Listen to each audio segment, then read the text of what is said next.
అందరికీ నమస్కారం. మనం ఈ వీడియోలో అతిమూత్ర సమస్య అనేటువంటి అనారోగ్య సమస్యకు సంబంధించి చక్కటి గృహవైద్య చికిత్స విధానాన్ని తెలుసుకోబోతూ ఉన్నాం. అతిమూత్రం, దీన్నే ఎక్సెసివ్ యూరినేషన్ లేదా పాలియూరియా అనేటువంటి పేర్లతో పిలుస్తూ ఉంటారు. ఈ అతిమూత్ర సమస్యకి కారణాల గురించి మనం ఆలోచించినట్లయితే నీరు ఎక్కువగా తాగడం, మధుమేహ వ్యాధి, కొన్ని రకాలైనటువంటి కిడ్నీ సమస్యలు, అదేవిధంగా మరికొన్ని రకాలైనటువంటి వ్యాధులు, మూత్రాల ఔషధాలు, అంటే మూత్రం ఎక్కువ వచ్చేందుకు కొన్ని రకాలైనటువంటి ఔషధాలను వాడుతూ ఉంటారు. వాటినే డయూరిటిక్స్ అంటారనమాట. ఈ మూత్రాల ఔషధాలు వాడడం మానసిక ఒత్తిడి, ఆందోళన, వ్యాకులత, చింత ఇలాంటివన్నీ కూడా అతిగా మూత్రం రావడం అనేటువంటి అతిమూత్రం అనేటువంటి సమస్యకి కారణభూతం అవుతాయి. మరి ఈ సమస్యకి మనకై మనం తయారు చేసుకోదగ్గ చక్కనైనటువంటి అనుభవ వైద్యాన్ని ఇప్పుడు మనం తెలుసుకోబోతున్నాం. ఈ వైద్యానికి కావలసినటువంటి పదార్థాలు రెండే రెండు. మొదటిది చూడండి, జాజికాయలు. ఈ జాజికాయలనే నట్ మెగ్ అనేటువంటి పేరుతో పిలుస్తారు. ఈ జాజికాయలు సంవత్సరం అంతా డిపార్ట్మెంటల్ స్టోర్స్లోను, ఆయుర్వేద ఔషధ విక్రయశాలల్లోనూ, పచారీ కొట్లోనూ కూడా దొరుకుతాయి. అట్లే రెండవది పచ్చకర్పూరం. చూడండి, పచ్చకర్పూరం. ఈ పచ్చకర్పూరం కూడా సంవత్సరం అంతా మనకి మార్కెట్లో దొరుకుతుంది. మీరు ఇక్కడ ఒక విషయం బాగా గుర్తుంచుకోవాలి. కర్పూరాల్లో పచ్చకర్పూరము, హారతి కర్పూరము, ఉంట కర్పూరము, ఇలా వివిధ రకాలుగా కర్పూరాలు మనకి మార్కెట్లో దొరుకుతాయి. కడుపులోకి వాడే ఔషధాన్ని తయారు చేసుకునేటప్పుడు ఎప్పుడైనా సరే పచ్చకర్పూరాన్నే ఖచ్చితంగా వాడాలి. ఎందుకంటే పచ్చకర్పూరము సహజ సిద్ధంగా మనకు లభించేటువంటిది, అంటే చెట్టు నుంచి. మరి ఈ ఉంట కర్పూరము, హారతి కర్పూరము ఇలాంటివి కృత్రిమంగా తయారు చేస్తారు. కాబట్టి సహజంగా లభ్యమయ్యేటువంటి పచ్చకర్పూరాన్నే మనం కడుపులోకి వాడేటువంటి ఔషధాల తయారీకి వాడుకోవాలి. ఈ పచ్చకర్పూరాన్ని భగవంతునికి నివేదించేటువంటి ప్రసాదాల్లో, తీపి పదార్థాల్లో వాడుతూ ఉంటారు. అలాగే మన ఇళ్లలో తయారు చేసుకున్నటువంటి మిఠాయిలు, స్వీట్స్ ఇలాంటి వాటిల్లో కూడా ఈ పచ్చకర్పూరాన్ని వాడుతూ ఉంటారు. ఈ ఔషధాన్ని ఎలా తయారు చేసుకోవాలంటే, జాజికాయలని దంచి చూర్ణం చేసి ఒక 20 గ్రాములు తీసుకోండి. జాజికాయలని దంచి చూర్ణం చేసి ఒక 20 గ్రాములు, లేదా మిక్సీలో వేసి కూడా చూర్ణం చేసుకోవచ్చు. ఒక 20 గ్రాములు అంటే ఇంచుమించు ఒక 4 టీ స్పూన్లు తీసుకోండి.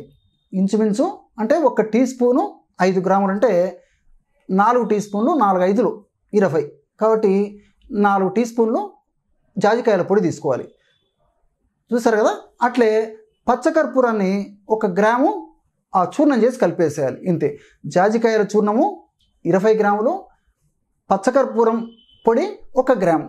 ఈ రెంటిని బాగా కలిపేసి ఒక గాజు సీసాలో నిల్వ ఉంచుకొని రోజు ఉదయం ఆహారానికి ఒక 15 నిమిషాలు లేదా అరగంట ముందు, రాత్రి ఆహారానికి ఒక 15 నిమిషాలు లేదా అరగంట ముందు 500 మిల్లీగ్రాముల ఈ యొక్క చూర్ణాన్ని, అంటే జాజికాయలు, పచ్చకర్పూరం కలిపి తయారు చేసుకున్నటువంటి చూర్ణాన్ని 500 మిల్లీగ్రాములు అంటే 3 చిటికల ఈ యొక్క పొడిని తీసుకొని, చిటిక అంటే ఇలాగా 3 సార్లు ఈ 3 చిటికలు ఈ యొక్క పొడిని తీసుకొని తగినంత తేనె కలిపేసి సేవించాలి. ఈ విధంగా క్రమం తప్పకుండా రోజు 2 సార్లు ఈ యొక్క ఔషధాన్ని ఈ పద్ధతిలో సేవించడం వల్ల అతి త్వరలోనే అతిమూత్ర సమస్య తగ్గిపోతుంది. మరి షుగర్ వ్యాధిగ్రస్తులు, అంటే మధుమేహ వ్యాధిగ్రస్తులు ఎక్కువ రోజుల పాటు తేనెను వాడడం క్షేమదాయకం కాదు. కాబట్టి మరి అలాంటి వాళ్ళు ఈ యొక్క ఔషధాన్ని మజ్జిగతో కానీ నీటితో కానీ కూడా సేవించవచ్చు.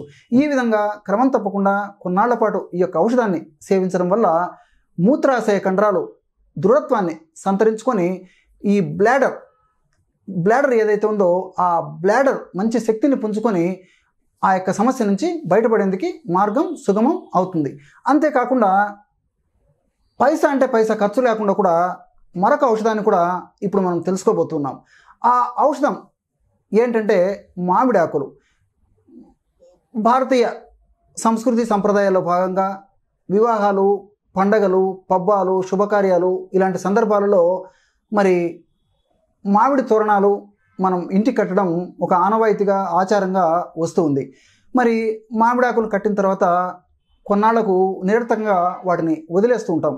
కానీ ప్రకృతి మాత అలాంటి మామిడాకుల్లో కూడా ఎండిపోయినటువంటి మామిడాకుల్లో కూడా చక్కటి ఔషధ గుణాలని నిక్షిప్తీకరించి మానవాళికి ప్రసాదించింది. ఈ ఎండినటువంటి మామిడాకులను తీసుకొని శుభ్రం చేసి మెత్తగా దంచి లేదా మిక్సీలో వేసేసి చూర్ణం చేసి పెట్టుకోవాలన్నమాట, జల్లించి. ఈ విధంగా జల్లించి ఒక గాజు సీసాలో ఆ యొక్క ఔషధాన్ని నిల్వ ఉంచుకొని రోజు ఉదయం ఒక్కసారి రాత్రి ఒక్కసారి ఆహారానికి ఒక అరగంట ముందు 50 మిల్లీలీటర్ల నీళ్లలో ఈ ఎండినటువంటి మామిడాకుల యొక్క చూర్ణాన్ని ఇంచుమించు 1/2 టీ స్పూన్ అంటే 2.5 గ్రాము వరకు, 2 నుంచి 2.5 గ్రాము వరకు కూడా ఆ యొక్క చూర్ణాన్ని ఈ 50 మిల్లీలీటర్ల నీళ్ళలో కలిపేసి సేవించాలి. ఈ విధంగా క్రమం తప్పకుండా రోజు 2 సార్లు ఈ యొక్క ఔషధాన్ని సేవించినప్పటికీ చక్కటి ఆశాజనకమైనటువంటి ఫలితాలు శీఘ్రంగా వెంటనే కలుగుతాయి. ఇప్పుడు చెప్పుకున్నటువంటి ఈ 2 రకాల ఔషధాల్లో ఏదో ఒకటి వాడుకుంటే సరిపోతుంది. ఇంతేకాకుండా ఆయుర్వేద వైద్య విధానంలో కూడా క్షేమదాయకమైనటువంటి ఎన్నో రకాలైనటువంటి అత్యుత్తమైనటువంటి ఔషధాలు కూడా మనకి ఋషులు ప్రసాదించడం జరిగింది.